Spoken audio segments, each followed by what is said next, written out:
соат ба вақти Прага расо даҳаст ва ман Шалугул Хоҷа аз қароргоҳи марказии радиои Озодӣ дар шаҳри Прага дигар бора ба шумо дуруд мефиристам ва сархати хабарҳои рӯзро мехоҳам дар чанд дақиқаи дигар барои шумо бигӯям ва албатта фаромӯш накунед ки баъд аз 30 соати дигар дар пахши мустақими барномаи хабарӣ ҳамаи шумо бинандагони азизро дар ҳамин ҷо, яъне дар Озодӣ видео канали мо дар YouTube мунтазир мешавам ва пешопеш мегӯям ки хабарҳои зиёд дорем, гузоришҳои ҷолиб дорем ва умедворам ки чун ҳамеша моро дар барнома танҳо намегузоред ва то охири барнома ки 15 дақиқа аст ҳатман ҳамроҳӣ хоҳед кард.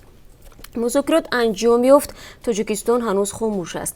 Бо ин ки мақомоти Тоҷикистон дар бораи эълони натиҷаи музокироти марзӣ бо Қирғизистон ки рӯзи шанбе дар душанбе баргузор шуд худдорӣ мекунанд, дафтари матбуоти ҳукумати Қирғизистон баъзе ҷузъиётҳои ин нишастро расонаӣ кардааст.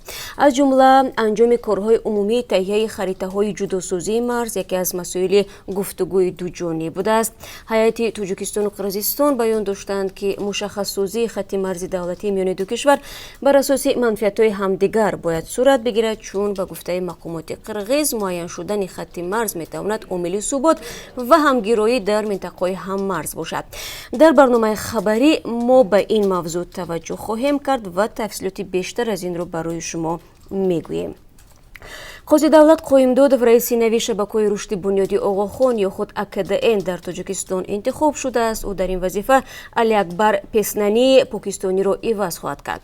бунёди Оғохон дар соли 1967 бо ташаббуси пешвои Исмоилёни ҷаҳон ташкил шудааст ва бори нахуст ин бунёд ҳамкориҳояшро бо Тоҷикистон дар солҳои ҷанги шаҳрвандӣ оғоз кард ва мардуми дурафтодаи вилояти Мухтории Кӯҳистони Бадахшон ва водии Рашт аз ин кӯмакҳо баҳраманд шуда буданд. Сипас дар ин манотиқ бо ҷалби мардуми маҳаллӣ бунёди мазкур барномаҳои ободониро рӯи даст гирифт.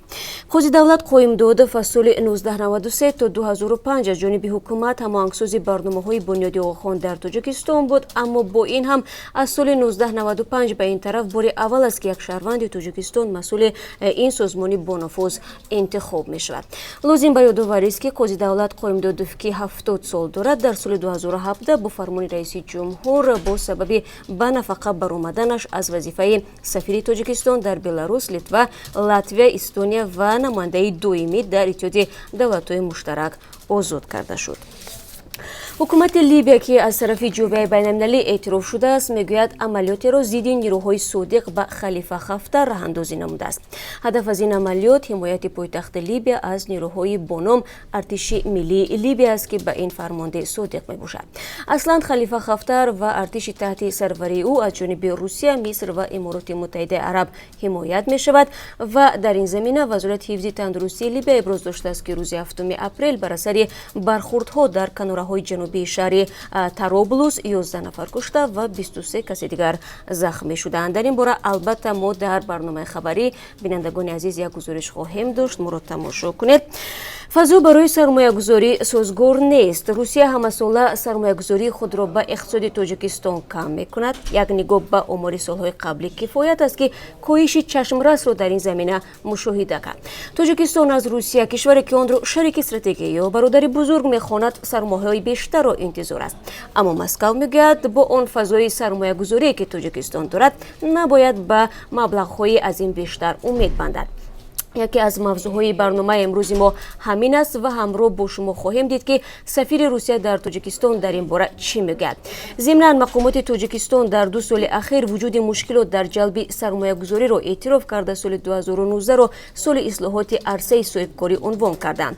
ба ин манзур як гурӯҳи ҳукуматӣ машғули таҳияи пешниҳодҳо барои коҳиш додани сангинии андоз ва фароҳам овардани имтиёзҳои бештар ба соҳибкорон мебошад ва бояд гуфт ки тибқи барномаи миёнамуҳлати рушди Тоҷикистон ҳамасола кишвар бояд на кам аз $4 миллиард сармояи хориҷиро ба иқтисоди кишвар ворид созад.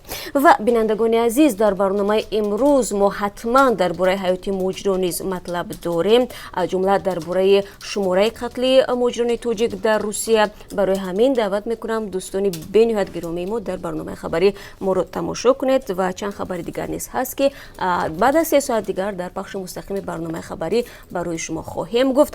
аммо то он вақт агар хабару видео ва ё аксе доред, лутфан дар ихтиёри мо бигзоред. рӯзи хуб дошта бошед. То мулоқот баъд аз 3 соати дигар.